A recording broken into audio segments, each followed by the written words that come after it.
Welcome once again to my Wild Calorie series, and today we're going to be looking at the beaver.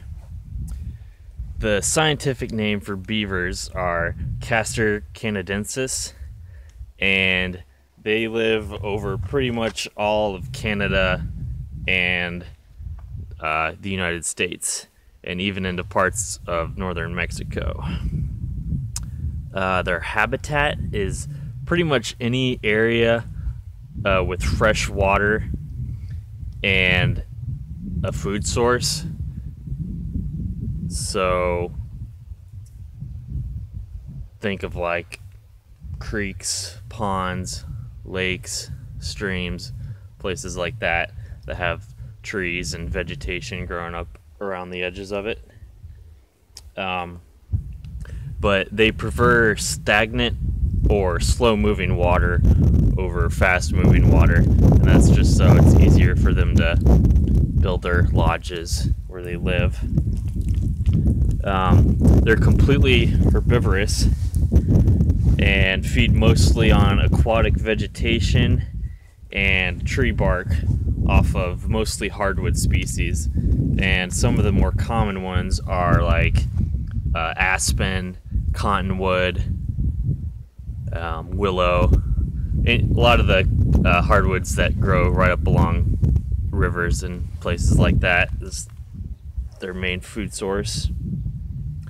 Also, they're almost completely nocturnal, so usually don't see them in the daytime, but they're pretty active at nighttime.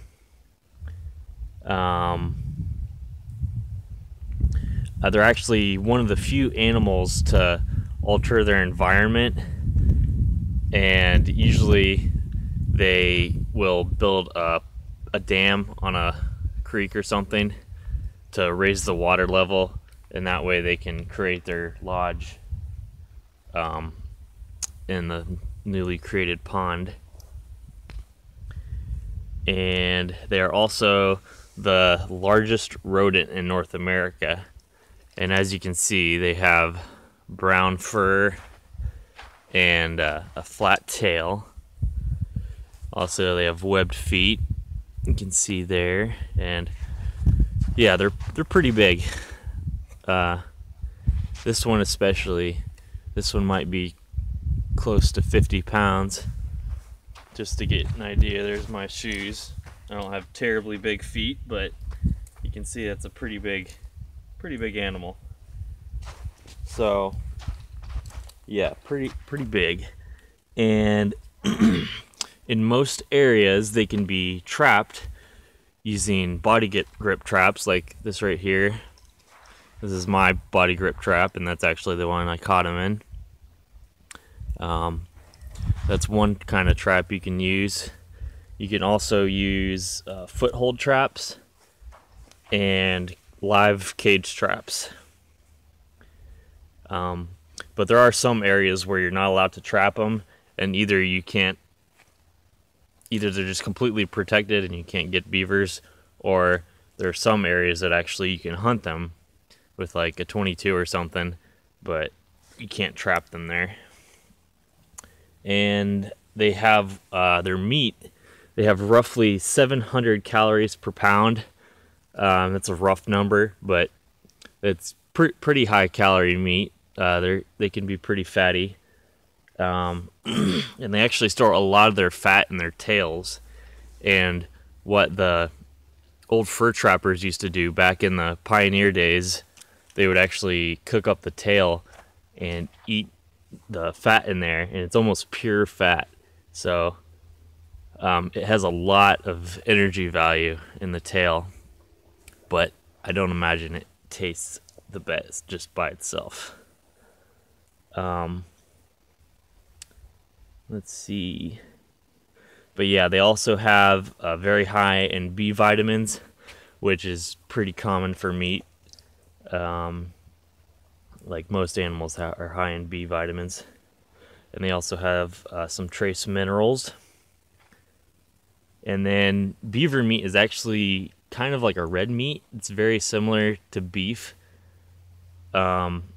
So when you cook it, you would use it pretty much like you would use beef. So here's some common things you can do. You can use burgers, roast.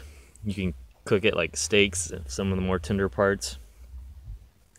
But it's pretty good meat. Most people don't realize that. And other than its meat, its fur is actually very valuable too. It's very soft fur, and it's well insulated. So a lot of people in the old days, they used to make hats and just different clothing materials out of it, and it was a very highly valuable source of fabric, I guess, for making clothing. But yeah, that was actually one of the main reasons why North America was first explored, because the fur market was so booming back then that people were trying to find new areas to trap for beaver. And without the people doing that, it might have taken a lot longer to explore America. So yeah, we have to thank the beaver for that. All right, well, this was another episode of my Wild Calorie series, so hope you enjoyed it. Have a good day.